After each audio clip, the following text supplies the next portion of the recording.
Ji, we will carry on reading page number 71, paragraph second. There may be a clinic or dispensary where basic medical help is available, but there are no hospitals. There are no libraries or museums in villages. Villages के अंदर ना तो आपको library मिलती है ना museums जिसमें पुराने ज़माने की चीज़ें रखी होती हैं. There are no parks or zoos. Either sometimes the villagers come together when there is a festival. अच्छा, ये सब चीज़ें वहाँ नहीं होती तो फिर एक वहाँ पे ना मेले वगैरह होते हैं, फेस्टिवल्स वगैरह वो करते हैं और उसके मौके पे लोग इकट्ठे हो जाते हैं. आपने देखा होगा dancing horse at a village fair. ये जब मेले वगैरह होते हैं ना विलेज में, तो लोगों ने इनको ट्रेन किया होता है हॉर्स को ऐसे डांस करने का. इस वजह से ये हॉर्स इस तरह से डांस कर सकता है, उसको ट्रेन करते हैं. तो जब फेस्टिवल्स आते हैं लोग खुद भी डांस कर रहे होते हैं और एनिमल्स को भी ट्रेन किया होता है. और मेलों पे बहुत खाने पीने की चीज़ें भी होती हैं, तो बहुत फन करते हैं वो.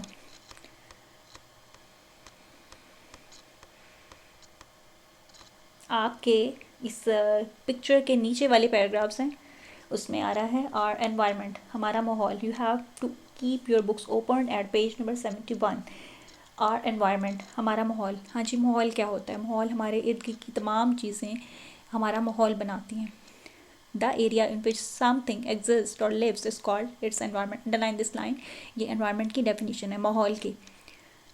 वो एरिया जिसमें कोई भी चीज़ ज़िंदा रहती है उसे एनवायरनमेंट कहते हैं. वैसे हम जिस एरिया में रहते हैं वो हमारा एनवायरनमेंट है या माहौल है. As such everything in the world around us which can affect our lives is part of our environment. हर वो चीज़ जो दुनिया में मौजूद है हमारे इर्द गिर्द और हमारी ज़िंदगी पे असर डालती है वो भी हमारा माहौल है.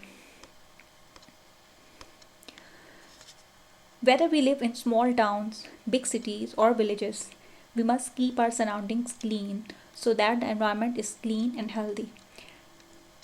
ये तो एक जनरलाइज बात है. एक अच्छा शहरी अपनी सराउंडिंग्स को साफ़ सुथरा रखता है. बीइंग अ मुस्लिम भी हमें पता है कि सफाई को बहुत इंपॉर्टेंस दी गई है, इसलिए फरमाया गया है इस्लाम में कि सफाई निस्फ़ ईमान है. तो एक अच्छा शहरी हमेशा अपनी सराउंडिंग्स को साफ़ सुथरा रखता है. हमारी रिस्पॉन्सिबिलिटी है. इस वजह से हमारा माहौल साफ़ भी रहता है और हम हेल्दी और सेहतमंद रहते हैं.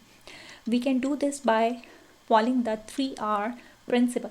एक रूल है, उसको कहते हैं 3R, क्योंकि ये तीनों लेटर्स जो हैं वर्ड हैं वो लेटर R से स्टार्ट हो रहे हैं. Reduce, reuse and recycle. What do you mean by reduce? Reduce mean कम करना. Reduce means not wasting anything. किसी चीज़ को आपने ज़ाया नहीं करना, whether it is food, water और paper. We should use things only as much as we need to and not waste resources. हम सिर्फ उतनी चीज़ लें जितनी हमने यूज़ करनी हो, वेस्ट ना करें. तो ये हमारा जो एक रूल है, रिड्यूस, रीयूज़, रिसाइकल, 3R, तीनों वर्ड्स R से स्टार्ट होते हैं ना, तो इसको हम 3R रूल कहते हैं या प्रिंसिपल कहते हैं. उसके बाद में आ जाता है रीयूज़, यानी कि किसी चीज़ को दोबारा इस्तेमाल करना.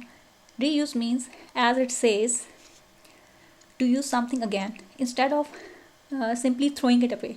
किसी चीज़ को फेंकने की बजाय दोबारा इस्तेमाल कर लें. You could reuse glass bottles, cardboard boxes and cloth bags over and over again. आप शीशे की चीज़ को, बॉटल्स को, जैसे प्लास्टिक बॉटल्स होती हैं उसको, और कार्डबोर्ड बॉक्सेस होते हैं उनको बार बार यूज़ कर सकते हैं. क्लोथ बैग्स, कपड़े के बने हुए बैग्स होते हैं, उनको बार बार यूज़ कर सकते हैं. पेपर बैग्स भी होते हैं, तो आप इन्हें बार बार यूज़ कर सकते हैं अगर आप उनको केयरफुली रखते हैं, तो बजाय इसके आप उनको फेंक दें. Page number 71. Now page number 72. Come at page number 72. Do you know how many trees are cut down to make paper? आपको पता है जो ट्रीज़ की वुड होती है उसका पल्प, उसको मैशअप कर दिया जाता है और उसको फिर उसके पल्प को यूज़ किया जाता है पेपर बनाने में. तो यही वो आपसे पूछ रहे हैं कि do you know how many trees are cut down to make paper? Do you know how many years it takes for a tree to grow? When we cut down the trees carelessly it can cause floods and good soil is washed away. हमें trees को काटने की अगर ज़रूरत पड़ भी जाती है, चॉप डाउन करने की, कट डाउन करने की, तो हमें कोशिश ये करनी है कि हम साथ साथ और लगाते भी जाएं. But bear one thing in your mind कि अगर आप एक ट्री को कट कर देते हैं और फिर दोबारा एक प्लांट लगा भी देते हैं, उसको एक पूरा ट्री बनने में बहुत टाइम लग जाता है. सो हमें वुड के ऑल्टरनेटिव यूज़ करने चाहिए, वन थिंग। सेकेंडली, अगर चॉप डाउन कर ही रहे हैं ट्रीज़ को तो साथ साथ और भी लगाते जाएं।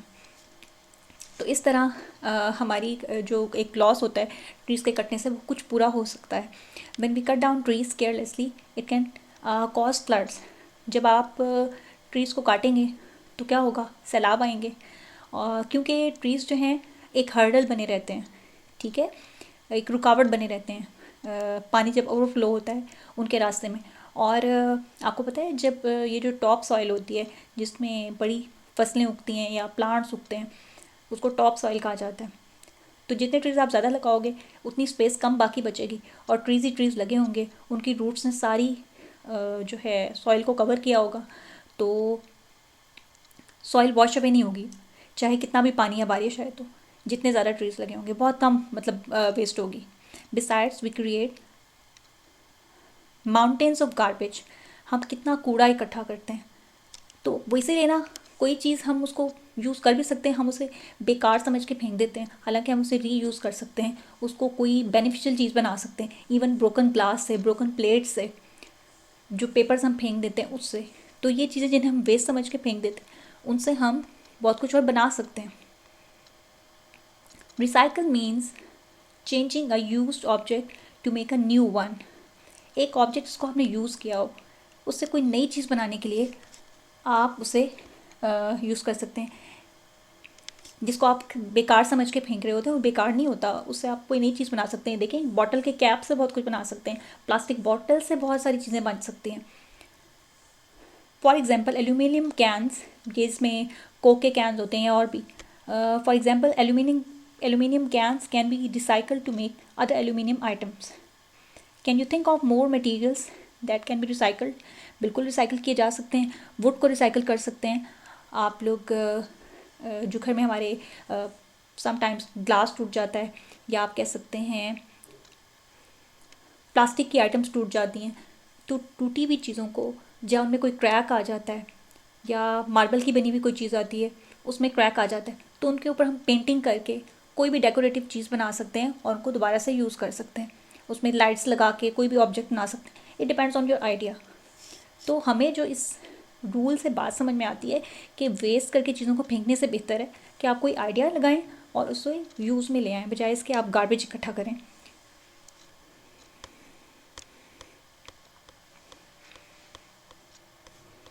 You have to come at page number 73 of your books, और इसके लिए आपको आपके नोट्स में, बुकलेट में आंसर्स भी प्रोवाइड किए गए हैं